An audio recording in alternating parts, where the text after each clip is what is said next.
Hi everyone, welcome to our today's chemistry class. So நேத்திக்கு கிளாஸ்ல பாத்தீங்க அப்படின்னா நம்ம லெசன் நம்பர் 1 மெட்டலர்ஜில refining of a crude metal அப்படின்ற டாபிக் ஸ்டார்ட் பண்ணிருந்தோம். 3 டாபிக்ஸ் முடிச்சிருக்கோம். என்னென்ன அப்படின்னா distillation, liquidation and electrolytic refine. Okay, so இன்னைக்கு அதே டாபிக்ல அடுத்து கூடிய 2 கொஸ்டின்ஸ் பத்தி தான் டிஸ்கஸ் பண்ண போறோம். The first question is zone refining. ரொம்ப ரொம்ப முக்கியமான ஒரு டைரக்ட் 5 மார்க் கொஸ்டின் இது. ஸோ அப்போ பப்ளிக்ல எனக்கு 2 டைம்ஸ் கேட்டிருக்காங்க. ஒன்று மார்ச் 20, இன்னொன்று எனக்கு மார்ச் 23. சரிங்களா, ரெண்டுமே மார்ச் பேப்பர்ல ரொம்ப முக்கியமான ஒரு கொஸ்டினா கேட்டுருக்காங்க. So let we start with the topic itself, zone refining. So இதுல ஃபர்ஸ்ட் ஹாஃப் பாத்தீங்க ஜோன்னா என்ன அப்படின்னா பர்டிகுலர் பார்ட், ஒரு குறிப்பிட்ட பகுதி அப்படின்னு அர்த்தம். ஃபார் எக்ஸாம்பிள் இப்போ நம்ம ஜோனல் நீட்னு சொல்றோம் இல்லையா, ஜோனல் நீட் அப்படின்னா ஒரு பர்டிகுலர் சப்போஸ் மதுரை நார்த் மட்டும் எடுத்துக்கிட்டீங்க, இல்ல மதுரை சவுத் மட்டும் எடுத்துக்கிட்டீங்க அப்படின்னா அந்த மதுரை சவுத்ல எத்தனை ஸ்கூல்ஸ் இருக்கோ அந்த ஸ்கூல்ஸ் வந்து இப்ப நான் ஒரு காம்படிஷன் கண்டக்ட் பண்றேன் அப்படின்னா அதான் என்ன சொல்லுவாங்க, ஜோனல் மீட் அப்படின்னு சொல்லுவோம். அப்ப ஜோனல் அப்படின்னு சொல்லக்கூடிய இந்த வார்த்தை பர்டிகுலர் பார்ட்டை, பர்டிகுலர் குறிப்பிட்ட பகுதியை இண்டிகேட் பண்ணக்கூடிய ஒரு வார்த்தை தான் இந்த ஜோன் அப்படின்றது. அடுத்த வார்த்தை எனக்கு ரிஃபைனிங், அது எல்லாருக்குமே மீனிங் நல்லா தெரியும். ரிஃபைனிங் அப்படின்னா எனக்கு பியூரிஃபிகேஷன். அப்ப இந்த மாதிரி நான் என்ன பண்ண போறேன், பர்டிகுலரா குறிப்பிட்ட பகுதி பார்ட்டா டிவைட் பண்ணி அதை என்ன பண்ண போறேன், பியூரிஃபை பண்ண போறோம். So therefore the topic is called as zone refining. தமிழ்ல பாத்தீங்க அப்படின்னா புல தூய்மையாக்கல் அப்படின்னு சொல்லுவாங்க. So coming to the next one, principle. என்ன பிரின்சிபல்? அதேதான், ஃபிராக்ஷனல் கிறிஸ்டலைசேஷன். மேத்ஸ் இந்த வார்த்தை நம்ம படிச்சிருப்போம், ஃபிராக்ஷன்ஸ். ஃபிராக்ஷன்ஸ் அப்படின்னாலே அகைன் அது எனக்கு ஒரு ஸ்மாலஸ்ட் பார்ட் அப்படின்னு அர்த்தம். ஃபார் எக்ஸாம்பிள் இப்போ ஒரு சர்க்கிள் எடுத்துக்கலாமே, ஒரு சர்க்கிள் எடுத்துக்கிட்டோம் அப்படின்னா அந்த சர்க்கிள் என்ன பண்ணலாம், இந்த மாதிரி ஒரு 4ஆ பிரிக்கலாம். இந்த 4ல ஒரு பர்டிகுலர் ஹாஃப் தான் ஒண்ணுங்க, ஒரு பர்டிகுலர் பார்ட். அந்த பார்ட்டும் உங்களுக்கு எப்படி இருக்கும், எனக்கு ஈக்குவலா இருக்கணும். ஒரு பர்டிகுலர் ஈக்குவல் பார்ட் தான் it is called as a fraction அப்படின்னு சொல்லியிருப்பாங்க. அடுத்த பார்ட் எனக்கு கிறிஸ்டலைசேஷன். இப்ப நம்ம என்ன செய்ய போறோம், இந்த மெத்தட் நம்ம எப்படி கேரி அவுட் பண்ண போறோம் அப்படின்னா, ஒரு எவ்வளவு பெரிய மெட்டல் எடுத்துக்கிட்டாலுமே அந்த மெட்டல்ல குட்டி குட்டி ஃபிராக்ஷன்ஸா, குட்டி குட்டி பகுதிகளா நம்ம பிரிச்சுக்க போறோம். பிரிச்சுட்டு நான் என்ன பண்ண போறேன், கோயிங் ஃபார் ரிஃபைனிங். ஸோ அப்படி நம்ம அதை பியூரிஃபை பண்ணும்போது ஆட்டோமேட்டிக்கா அது எல்லாமே உங்களுக்கு எப்படி மாறும், எனக்கு ஒரு கிறிஸ்டலா மாற ஆரம்பிச்சிடும். சரிங்களா, இது நம்ம எதோட கம்பேர் பண்ணி பேசலாம் அப்படின்னா ஜாகரி, பனை வெல்லம் இருக்கு பாத்தீங்களா, அது எப்படி ப்ரிப்பேர் பண்ணுவாங்க அப்படின்னா ஒன்ஸ் அத பனை வெல்லத்தை எடுத்து வந்தோடனே நல்லா காய்ச்சுவாங்க, நல்லா ஹீட் பண்ணுவாங்க, பயங்கரமா ஹீட் பண்ணி அதை. ஸோ அடுத்தது நம்ம மெத்தடாலஜி பார்க்கலாம். ஸோ என்ன செய்ய போறோம், I'm going to have my impure metal, இன்னும் சுத்தப்படுத்தப்படாத ஒரு மெட்டல்ல நம்ம ஒரு ராட் ஷேப்ல எடுத்துக்க போறோம். இதை நான் ஹீட் பண்ண போறேன். எதை வச்சு ஹீட் பண்ண போறேன்னா மொபைல் இண்டக்ஷன் ஹீட்டர் வச்சு ஹீட் பண்ண போறோம். ஓகே, இப்போ மொபைல்னா என்ன, எந்தெந்த ஒரு விஷயத்த நம்மளால ஈஸியா மூவ் பண்ண முடியுதோ. ஃபார் எக்ஸாம்பிள் நம்மளோட போன் இருக்கு, நம்ம என்ன சொல்லுவோம், மொபைல் போன் சொல்லுவோம். ஏன்னா எங்க எங்க போனாலும் நம்ம என்ன பண்ணிக்கலாம், ஈஸியா போனா நம்ம கேரி அவுட் பண்ணி கொண்டு போய்க்கலாம், நம்ம கூட எடுத்துட்டு போயிடலாம். அதே மாதிரி இப்ப நான் பிக்சர்ல உங்களுக்கு நான் 2 இமேஜ் கொடுத்துருக்கேன். ஒன்னு மொபைல் பிளட் பேங்க்.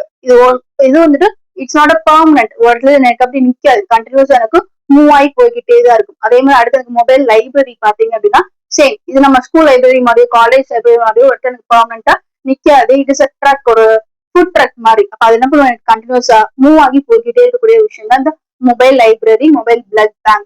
அப்ப மொபைல்ன்ற வார்த்தை எதெல்லாம் ஈஸியா மூவ் ஆகுதோ, ஒரு இடத்த விட்டு இன்னொருத்துக்கு ஏதாவது ஈஸியா கேரி பண்ணிக்க முடியுதோ அந்த சப்ஸ்டன்ஸ் நம்ம வைக்கக்கூடிய வேர்டு தான் மொபைல் அப்படின்னு சொல்லுவாங்க. ஸோ இங்கேயும் going to have mobile induction heater.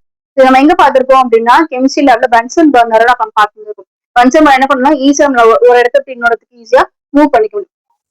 So இந்த ஹீட்டர் யூஸ் பண்ணி நான் என்ன பண்ண ஆரம்பிச்சிட்டேன், என்னோட இம்பியூர் மெட்டல்ல ஹீட் பண்ண ஆரம்பிச்சிட்டேன். அப்ப நான் கொஞ்சம் கொஞ்சமா ஹீட் பண்ண ஆட்டோமேட்டிக்கா இங்க இருக்கக்கூடிய மெட்டல் உங்களுக்கு என்னவாக, எனக்கு முதல்ல உருக ஆரம்பிக்கும், லிக்விடா எனக்கு மாற ஆரம்பிக்கும். அப்ப அந்த மாதிரி லிக்விடா மாற ஆரம்பிச்சிருச்சு. அப்ப நான் என்ன பண்றேன், ஹீட்டரை இந்த ஒரு எண்டுல இருந்து கொஞ்சம் கொஞ்சமா மூவ் பண்ணி இப்ப நான் இன்னொரு எண்டுக்கு கொண்டு வந்துட்டேன். அப்ப இப்ப நான் செய்யும்போது என்ன நடந்திருக்கும் அப்படின்னா, இந்த பக்கத்துல இருக்கக்கூடிய அந்த ஹீட் சூடுன்றது எனக்கு கொஞ்சம் கொஞ்சமா கம்மியாக ஆரம்பிச்சிருக்கும். அப்ப அது கூல் ஆக ஆட்டோமேட்டிக்கா இந்த மெட்டல் எல்லாம் உங்களுக்கு என்னவா மாற ஆரம்பிக்கும், எனக்கு ஒரு கிறிஸ்டல்லா பியூரஸ்ட் ஃபார்மா மாற ஆரம்பிச்சிடும்.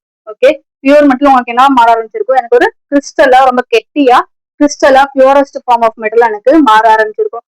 வேற இருக்கக்கூடிய இம்பியூரிட்டிஸ் உங்களுக்கு என்ன பண்ணும் அப்படின்னா, அது நீங்க ஹீட் பண்ண எனக்கு உருக ஆரம்பிச்சு இந்த ஹீட்டரோட சேர்ந்து எனக்கு அது மால்டன் ஜோன், அதாவது அந்த உருகுன நிலையிலேயே உங்களுக்கு என்ன பண்ணும், இந்த ஹீட்டர் எங்கெல்லாம் மூவ் ஆகுதோ அதோட சேர்த்து எனக்கு 2 1/4 எனக்கு மூவ் ஆகி போய்கிட்டே இருக்கும். சரிங்களா, ஸோ இதுதான் இந்த ஜோன் ரிஃபைனிங் ப்ராசஸோட மெத்தடாலஜி. ஸோ அடுத்ததான் இந்த மெத்தடுக்கு எனக்கு ஒரு கண்டிஷன் ஃபிக்ஸ் பண்றாங்க. என்ன கண்டிஷன்னா, this method has to be carry out in inert gas atmosphere.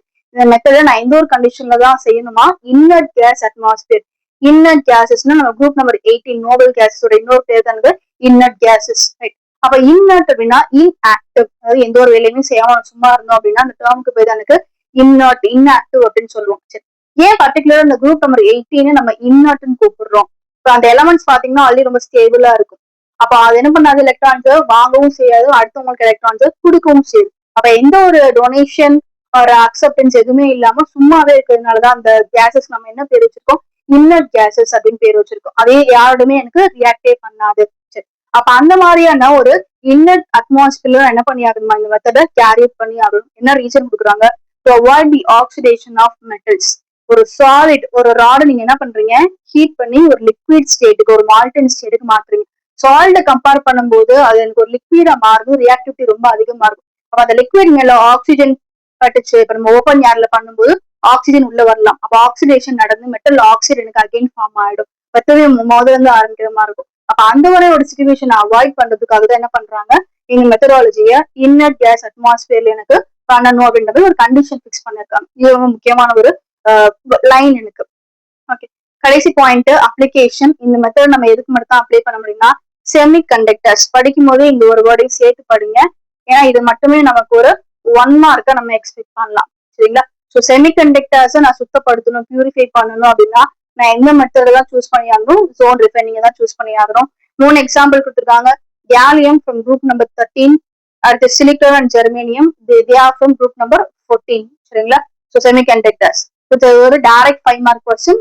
எனக்கு 2 டைம்ஸ் எனக்கு பப்ளிக்ல கேட்டிருக்காங்க. அண்ட் அதிகமான டைம்ஸ் எனக்கு ஸ்கூல் கொஸ்டின் பேப்பர்ஸ் வாட்லி ஹவல் எல்லாத்துலயுமே எனக்கு 4th ரொட்டேஷன் ஜோன் ரிப்பேரிங் அப்படின்ற மாதிரி தான் நம்ம இதை எதிர்பார்க்கலாம். ஸோ அடுத்தது நம்மளோட கடைசி டாபிக் பாத்தீங்கன்னா vapour phase method, vapour phase refining அப்படின்னு சொல்லுவாங்க. தமிழ்ல ஆவி நிலை முறைகள். ஓகே, ஸோ இது எனக்கு ரொம்ப இம்பார்ட்டன்டான ஒரு டாபிக். ஏன்னா இதுல நம்ம ஒரு 2 மார்க் அண்ட் 2 3 மார்க்ஸ் கொஸ்டின் படிக்க போறோம். சரி, ஸோ முதல்ல வேப்பர் ஃபேஸ் மெத்தடுக்கான ரெக்குவயர்மெண்ட்ஸ் என்னெல்லாம் நமக்கு தேவை, நம்ம எப்படி செய்ய போறோம். ஓகே, ஸோ முதல்ல நம்ம கையில கூடிய அந்த இம்பியூர் மெட்டல் அது எதுல டிசால்வ் ஆகுமோ அதுக்கேற்ற மாதிரியான ஒரு சூட்டபிள் ரியேஷன்ட். ஓகே, அப்ப இந்த ரெண்டையும் நான் ரியாக்ட் பண்ணும்போது ஆட்டோமேட்டிக்கா இது எனக்கு ஒரு வாலடைல் காம்பவுண்ட் எனக்கு ப்ரிப்பேர் பண்ணி கொடுக்கும். சரி, நைட்டுக்கு கிளாஸ்ல பாத்தீங்கன்னா இதே ரிஃபைனிங் ப்ராசஸ்ல ஒரு பர்டிகுலர் கொஸ்டினுக்கு கீழே இந்த வாலடைல் 2 டாபிக்கை நம்ம படிச்சிருக்கோம். ஸோ தெரிஞ்சவங்க எனக்கு கமெண்ட்ல சொல்லுங்க. ஓகே, ஸோ இம்பியூர் மெட்டல் எடுத்து நான் என்ன பண்றேன், சூட்டபிள் ரியேஜென்ட்ல டிசால்வ் பண்றேன். அப்ப இது எனக்கு தேவைன்னா ஒரு வாலடைல் அப்படின்னா ஈஸிலி வேப்பரைசிங், ஈஸி எனக்கு ஒரு ஆவி ஆகுது, கேஸா ஃபார்ம் ஆகுது அப்படின்னா அந்த காம்பவுண்டுக்கு பேர் வாலடைல் காம்பவுண்ட் அப்படின்னு சொல்லுவாங்க. ஸோ அதை எனக்கு ப்ரிப்பேர் பண்ணி கொடுக்குது. 2வது ஸ்டெப்ல என்ன பண்றேன், இந்த வாலடைல் காம்பவுண்டை ஹீட் பண்றேன். ஸோ எனக்கு உடையுது, டீகம்போஸ் ஆகி எனக்கு தேவையான பியூரஸ்ட் ஃபார்ம் ஆஃப் மெட்டல் எனக்கு கொடுத்துருது. ஓகே, ஸோ இந்த 2 ஸ்டெப் தான் எனக்கு ஆன்சரு. இது நம்ம book back number 11th question. போன March 26 3 மார்க்கோட முதல் கொஸ்டின் இதுதான். ஸோ அந்த அளவுக்கு இம்பார்ட்டன்டான ஒரு கொஸ்டின். கண்டிப்பா இந்த வருஷம் March 27 பப்ளிக்லயும் எதிர்பார்க்கலாம். ஓகே, ஸோ வேப்பர் ஃபேஸோட பேசிக் ரெக்குவயர்மெண்ட்ஸ் கேட்டா இது எழுதிக்கோங்க. அதே மாதிரி இதுக்கு முன்னாடி நம்ம படிச்ச ஜோன் ரிஃபைனிங் எனக்கு ஒரு புக் பேக் 5 மார்க் கொஸ்டின் தான். ஸோ அடுத்ததான் நம்ம பார்க்க போற டாபிக் என்ன அப்படின்னா மான்ஸ் ப்ராசஸ். அதே மெத்தட் தான், அதை நம்ம 2 டாபிக்ஸ் பார்க்க போறோம். ஃபர்ஸ்ட் டாபிக் எனக்கு மான்ஸ் ப்ராசஸ், அப்படி இல்லாட்டி எனக்கு ரிஃபைனிங் ஆஃப் நிக்கல்னு கேட்பாங்க. It's book back number 5th question. இது சோஃபா எனக்கு பப்ளிக்ல 3 டைம்ஸ் கேட்டிருக்காங்க. May 22, June 23 and March 25. சரி, இப்போ என்ன செய்ய போறோம், கொஸ்டின்லேயே கொடுத்துட்டான். இது எனக்கு எதுக்கு மட்டும் தான் அப்ளை ஆகும், நிக்கலுக்கு மட்டும்தான் அப்ளை ஆகும். ஸோ நிக்கல் எடுத்துக்கிறோம். ஓகே, அந்த நிக்கல் எதுல கரையுமோ அதுக்கு ஏற்ற மாதிரி ஒரு சூட்டபிள் ரியேஜென்ட். இங்க நம்ம எடுக்க போறது கார்பன் மோனோஆக்சைடு. இது நான் ஒரு 4 மோல்ஸ் எடுத்துக்கிறேன். சரிங்களா? ஸோ நான் என்ன பண்றேன், இதை ஹீட் பண்றேன். இந்த டெம்பரேச்சர் ஆஃப் 350 கெல்வின் ஹீட் பண்றோம். Okay, first step. இந்த ரெண்டையும் அப்படியே கம்பைன் பண்ணி ஒரு ப்ராடக்டா எழுத போறோம். ஸோ நிக்கல் கார்பன் மோனோஆக்சைடு மொத்தம் எனக்கு 4 மோல்ஸ் இருக்கு. இதுக்கு கீழே பிராக்கெட் போட்டு என்ன பண்ணுங்க, 4 அப்படின்ற நம்பரை போட்டுருங்க. ஓகே, ஸோ இது எனக்கு ஒரு வாலடைல் காம்பவுண்ட். இதுக்கு பேர் என்ன அப்படின்னா டெட்ரா. ஏன் டெட்ரா அப்படின்னா நம்பர் எனக்கு 4. ஸோ ரூட் வேர்டு எனக்கு டெட்ரா. CO. இப்ப எனக்கு இங்க ரியாக்டன்டா இருக்கிற பட்சத்துல இதோட பேர் எனக்கு கார்பன் மோனோ ஆக்சைடு. அதே இது ப்ராடக்ட்ல எனக்கு ஒரு காம்ப்ளெக்ஸ் உள்ள வந்துருச்சு அப்படின்னா அதுக்கு பேர் எனக்கு கார்பனைல் அப்படின்னு சொல்லிட்டு மாத்தணும். இதை பத்தி நம்ம பிரீஃபா 5th சாப்டர்ல படிப்போம், ஏன் பேர் மாறுது அப்படின்னு சொல்லிட்டு. டெட்ரா கார்பனைல், அடுத்து எனக்கு நிக்கல். ஸ்கொயர் பிராக்கெட் வந்துட்டாலே கண்டிப்பா அது எனக்கு ஒரு காம்ப்ளெக்ஸ் தான். So tetra carbonyl nickel complex ஒரு வாட்டர் காம்பவுண்டை நம்ம ப்ரிப்பேர் பண்ணி முடிச்சிருக்கோம். ஓகே, அடுத்து செகண்ட் ஸ்டெப். ஓகே, அப்ப இந்த கொஸ்டினை பொறுத்த வரைக்கும் சரி, இல்ல இதுக்கு அடுத்த நம்ம படிக்க போற வேன் ஆர்கல் மெத்தடும் சரி, நீங்க ஒரு ஈக்குவேஷன் படிச்சாலே போதும். இதோட அப்படியே ரிவர்ஸ் ப்ராசஸ் தான் எனக்கு செகண்ட் ஈக்குவேஷன். ஸோ உங்களோட ரிவர்ஸ்ல இருந்து வாங்க. NiCO4 tetra carbonyl nickel complex heat பண்றேன். சரிங்களா, இந்த ப்ராடக்ட்ஸ் அப்படியே காப்பி பண்ணி எழுதிக்கங்க. Nickel plus 4CO. பட் எது மாறும்? டெம்பரேச்சர் மாறும். ஃபர்ஸ்ட் ஸ்டெப்ல நீங்க எவ்வளவு டெம்பரேச்சர் கொடுத்தீங்களோ அதோட அதிகமாக தான் கொடுக்கணும். 460 கெல்வின். 460 கெல்வின். ரைட், இங்க நிக்கல் சாலிட் ஸ்டேட்ல இருக்கும், போட மறந்துடாதீங்க. நம்ம இங்க கார்பன் மோனாக்சைடு எனக்கு கேஷியஸ் ஸ்டேட்ல இருக்கும். அண்ட் இது எனக்கு ஒரு வாலடைல் காம்பவுண்டா, ஈஸியா வேப்பரைஸ் ஆகக்கூடிய காம்பவுண்டா இருக்கும். அண்ட் இது எனக்கு ஒரு மேக்ஸிமம் 3 மார்க் கொஸ்டின் தான். இவன் 5 மார்க்ல கேட்டாலும் எனக்கு ஒரு 3 மார்க் சப்டிவிஷன் தான். 2+3 கொஸ்டின்ஸ்ல ஒரு 3 மார்க் தான் நம்ம இதை பார்க்கலாம்.